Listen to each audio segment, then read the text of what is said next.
On peut s'asseoir, s'il vous plaît? Merci.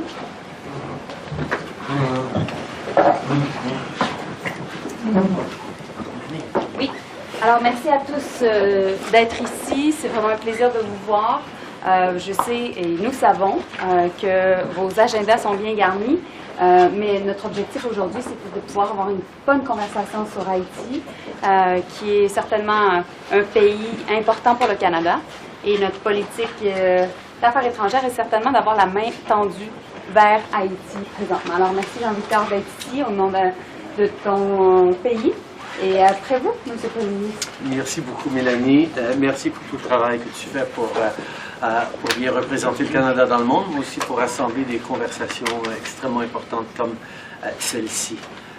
Je tiens tout d'abord à saluer le ministre des Affaires étrangères d'Haïti, Jean-Victor Généus, et l'administrateur de l'Organisation internationale de la francophonie, Geoffroy Maupetit, et à tous nos collègues d'être ici de différents pays. C'est avec des rencontres comme celle-ci qu'on va pouvoir travailler sur des enjeux difficiles dans le monde. Et on reconnaît que oui, Haïti est un pays important pour le Canada, mais c'est aussi un pays très important pour l'ensemble de la francophonie. Et notre soutien et la participation, et d'ailleurs, toutes les conversations que j'ai eues avec différents dirigeants, pas seulement ici en Afrique, mais aussi en Asie, sur l'enjeu d'Haïti, soulignent à quel point les gens sont préoccupés, mais surtout veulent être là pour aider dans ces situations difficiles. Le Canada et Haïti ont des liens très forts entre nos populations. Chez moi, à Montréal, la communauté haïtienne continue d'apporter des contributions immenses à la culture et la vitalité de notre ville et de notre pays. Mais les Haïtiens canadiens sont inquiets, comme tous les Canadiens, quand ils voient ce qui se passe dans leur pays. C'est une crise complexe. Notre rôle en tant que partenaire, c'est d'apporter du soutien qui va avoir des impacts, oui, dans le court terme, mais aussi durables.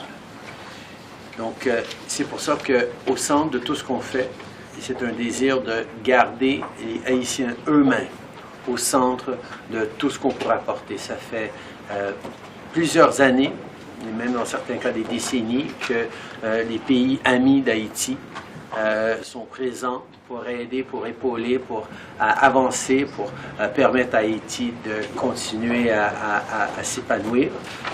Et on va continuer d'être là, mais on comprend aussi que Haïti doit aussi faire partie au centre de toutes ces solutions.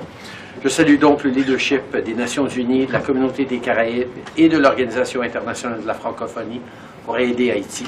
Le Canada poursuit son travail avec la CARICOM et les États-Unis pour appuyer les efforts diplomatiques afin de soutenir les dialogues politiques en Haïti. On sait que des gangs armés contrôlent des parties du pays, ce qui limite l'accès à la nourriture et aux médicaments pour la population. Aujourd'hui, on annonce donc une nouvelle aide humanitaire de 8 millions de dollars pour fournir de l'eau, de la nourriture et de l'assistance sanitaire pour lutter contre le choléra. Cette aide répond à l'appel éclair de l'ONU et on encourage nos partenaires à y répondre aussi.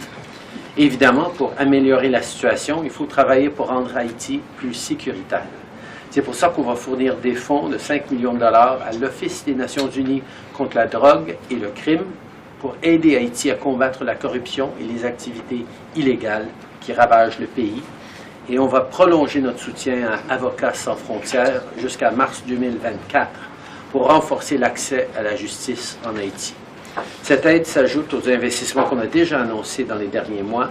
Le Canada va continuer d'être là pour soutenir la paix et la stabilité en Haïti et à travers le monde. Le Canada voit une réponse à la situation actuelle avec 4 piliers. Le dialogue politique qu'on est en train d'entamer avec nos partenaires, l'aide humanitaire qu'on doit diriger vers le peuple haïtien, la sécurité pour mettre fin à la violence, mais aussi les sanctions.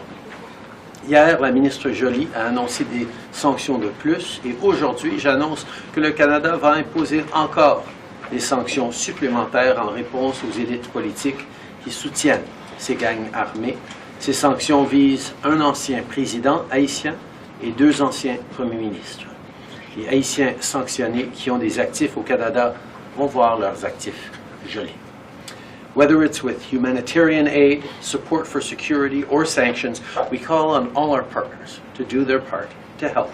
We're working very closely with those partners, including those in the room, including CARICOM, the United States, and others, including and especially Haiti itself, to continue developing an approach that will best suit the current context in Haiti. We all recognize that sustainable solutions in Haiti need to be solutions that are led by Haitians. Canada will, of course, continue to be there to support peace and stability in Haiti and around the world. On est ici ensemble pour trouver des moyens concrets de soutenir Haïti. Merci de vous être joindre à nous pour partager vos idées et vos opinions. J'ai bien hâte à notre discussion. Et sur ce, je pense que je pourrais passer la parole tout d'abord au ministre Généus, s'il vous plaît. Monsieur le Premier ministre, c'est pour moi un réel plaisir d'être ici cet après-midi et de participer à nouveau à une convocation d'un forum présidé par vous sur la situation en Haïti. On l'avait fait aux Nations Unies à New York. Oui. La dernière, ça a été aux Nations Unies à New York. Et l'organisation de ce nouveau forum est évidemment un nouveau témoignage. Non seulement de l'intérêt réel que vous accordez à la situation en Haïti, mais aussi une expression majeure de la solidarité du Canada envers Haïti. Le pays traverse des moments très difficiles, des moments caractérisés par la violence des gangs, l'arrêt presque total de l'économie, les dangers d'une crise humanitaire et aussi la nécessité d'agir vite parce qu'il y a urgence. Chaque jour, les gangs s'enhardissent et continuent dans leurs forfaits, leurs exactions, les crimes contre la population civile. Hier, ils ont franchi un nouveau palier en enlevant 25 personnes voyageant dans un bus de transport public. Ils continuent à tuer, à enlever, à incendier, et des populations entières ont été obligées de se déplacer. Jusqu'à présent, nos enfants n'ont pas pu se rendre à l'école. Et on estime à environ 4 millions d'enfants, le nombre, qui n'ont pas pu se rendre à l'école, en raison des dangers, des attaques, des forfaits, des enlèvements commis par ces bandes armées. Nous sommes réellement et grandement convaincus qu'avec la solidarité de la communauté internationale, le Canada, les États-Unis, l'OIF, la CARICOM et les autres amis des organisations régionales, nous pouvons arriver finalement à résoudre ce problème qui affecte grandement le pays. Nous profitons pour exprimer notre gratitude aux pays qui se sont penchés et qui continuent à se pencher sur le drame que vit le peuple haïtien. Aujourd'hui, je profite de l'opportunité pour parler au nom de ces femmes, de ces filles qui sont violées par ces gangs, de ces enfants qui ne peuvent pas regagner les bancs de l'école, de ces malades qui ne peuvent pas recevoir le traitement nécessaire en raison du blocage des routes et de l'occupation de quartiers précaires par les bandes armées. Il y a une résurgence du choléra et si les conditions nécessaires de sécurité ne sont pas rétablies de façon rapide et urgente, une catastrophe humanitaire est possible en Haïti. Nous en appelons à la communauté internationale pour qu'en urgence, elle nous apporte le support nécessaire de façon à pouvoir faire face non seulement à cette catastrophe sanitaire qui pointe à l'horizon, mais aussi une catastrophe alimentaire. Il y a l'eau courante qui se fait rare. Il y a les denrées parce qu'il y a une déconnexion entre la capitale et les villes de province. Donc c'est un drame quotidien que vit le peuple haïtien. Nous applaudissons grandement la décision du Canada d'imposer des sanctions sévères contre les promoteurs de la violence en Haïti. Ces sanctions ont un impact dissuasif parce que maintenant et finalement, les promoteurs de la violence se rendent compte qu'il y a un prix fort à payer. Non seulement les promoteurs de la violence, les personnes impliquées dans le blanchiment des avoirs, dans la contrebande d'armes, parce que les gangs sont puissamment armés. Ils disposent d'équipements dont ne dispose pas la police nationale d'Haïti. Et aussi, grâce à ces sanctions, on peut bloquer, immobiliser les avoirs de ces promoteurs de la violence disséminés dans un réseau criminel et des fois un réseau difficile à contrôler. Les institutions financières, bancaires en Haïti ont commencé à se pencher sur les sanctions imposées, décidées par le Conseil de sécurité des Nations Unies. Nos partenaires du Canada et des États-Unis ont fait leur travail. Il revient au gouvernement d'Haïti et aux institutions haïtiennes de faire la leur. Parce que les promoteurs de la violence disposent non seulement de réserves en biens immobiliers, en finances, non seulement à l'étranger, mais aussi en Haïti. Il faut qu'ils sachent, une fois pour toutes, que ce genre d'activité a un prix à payer. Ce genre d'activité est en contradiction flagrante avec les lois internationales. Et en tant que pays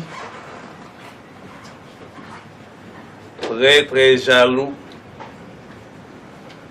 du respect des droits humains, de l'état de droit, le Canada a montré à nos partenaires de la communauté internationale la position à adopter pour qu'enfin soit mis fin à ce cauchemar, parce que la situation en Haïti a un impact sur les pays voisins. Il y a le drame que vivent les compatriotes haïtiens en République dominicaine, aux Bahamas, aux îles Turques et Caïcos. Ils ont été obligés de fuir le pays pour échapper à la violence. Sans le rétablissement de la paix et de la tranquillité en Haïti, il sera difficile de maîtriser ce problème de flux migratoires incontrôlés dans la Caraïbe. Il y a aussi le problème de l'économie haïtienne qui, en raison de la violence, est à l'arrêt presque total. Les fêtes de fin d'année approchent et il est impossible pour nos compatriotes vivant à l'étranger de retourner au pays, visiter leurs parents. Pour la première fois, ça arrive dans le pays. Donc, encore une fois, nous profitons de cette occasion pour lancer un appel à la communauté internationale et leur décrire l'urgence de la situation. Nous ne pouvons pas attendre demain ou après-demain ou le mois prochain. C'est maintenant qu'il faut agir parce que il faut mettre fin à ce cauchemar que vit le peuple haïtien. Monsieur le Premier ministre, je vous remercie à nouveau pour avoir pris cette initiative qui nous permet de sensibiliser la communauté internationale sur le cas, sur le drame d'Haïti. Et nous comptons sur votre solidarité agissante pour qu'enfin le peuple haïtien retrouve la tranquillité, la paix et le chemin de la prospérité. Je vous remercie, Monsieur le ministre. Merci, Madame la ministre des Relations extérieures. Merci, Jean-Victor. Je tourne maintenant vers Geoffroy Monpetit, administrateur de l'OIF. Merci beaucoup, Monsieur le Premier ministre, Monsieur le ministre, Madame la ministre, Mesdames les ministres. Merci, Monsieur le Premier ministre, de nous convier à cette discussion importante aujourd'hui, qui me permet de témoigner au nom de la secrétaire générale de l'Organisation internationale de la francophonie de toute notre solidarité de la grande famille francophone pour le peuple haïtien. Vous venez de dresser un tableau très saisissant, Monsieur le ministre. La violence quotidienne qu'infligent les gangs armés sur le peuple haïtien est intolérable. Les gangs, on le sait, continuent de faire régner, comme vous l'avez décrit, la terreur et paralysent la vie sociale et économique de Port-au-Prince et dans plusieurs autres villes et localités du pays. Vous avez rappelé, Monsieur le ministre, l'urgence d'agir pour mettre fin à la souffrance intenable de nos frères et sœurs haïtiens. Et sans ça, il sera très difficile voire impossible de créer les conditions nécessaires à la tenue d'un processus serein de retour à l'ordre constitutionnel et démocratique à travers la tenue d'élections générales. Je tiens à saluer l'engagement du Canada, Monsieur le Premier ministre, et celui de tous nos partenaires multilatéraux, bilatéraux, que ce soit la France, les États-Unis, l'OEA, le CARICOM, l'ONU, le Mexique, l'Argentine, le Rwanda également avec nous, qui multiplient les initiatives de sensibilisation et de concertation sur la situation d'Haïti. Monsieur le ministre, le peuple haïtien, malgré les séismes, malgré l'épidémie de choléra, malgré l'insécurité alimentaire, malgré la violence des gangs, n'a pas laissé tomber, n'a pas baissé les bras. La communauté internationale, vos amis, ne peuvent pas non plus baisser les bras et nous n'allons pas laisser tomber le peuple haïtien. Notre mobilisation pour des mesures concrètes qui sont déjà en place, on a mentionné les sanctions, pour soutenir sur le terrain une pression politique, mais aussi pour soutenir les efforts humanitaires et sécuritaires sont une priorité pour l'Organisation internationale de la francophonie. Je tiens à souligner que de notre côté, nous faisons tous nos efforts pour rester sur place et assurer cette expression de la solidarité francophone. Monsieur le ministre, les centres de lecture et d'animation culturelle qui sont parrainés par l'Organisation internationale de la francophonie sont encore en place pour justement aider à ces jeunes filles, ces jeunes garçons haïtiens de pouvoir continuer à apprendre de façon sereine. L'Agence universitaire de la francophonie est encore sur le terrain à Haïti également. Je tiens à souligner les efforts que d'autres gouvernements comme la France, qui a organisé une concertation récente aux Nations Unies, qui a permis l'adoption d'une résolution visant à créer un régime de sanctions concernant Haïti. On sait que les États-Unis, le Mexique ont également initié une réflexion au Conseil de sécurité dans l'optique d'autoriser une force non onusienne internationale sur place. La CARICOM, l'Organisation des États américains, sont aussi engagés pour cette mobilisation. Comme vous l'avez dit, Monsieur le Premier ministre, la solution à la crise haïtienne sera avant tout une solution haïtienne. Pour être durable, cette solution nécessite de privilégier une approche basée sur le dialogue politique et la concertation. Et l'OIF va jouer son rôle pour favoriser et encourager cette concertation entre tous les partenaires haïtiens. C'est urgent, c'est vital. Plus l'impasse politique et l'insécurité vont perdurer, plus la population continuera à souffrir et payer le prix de cette inaction.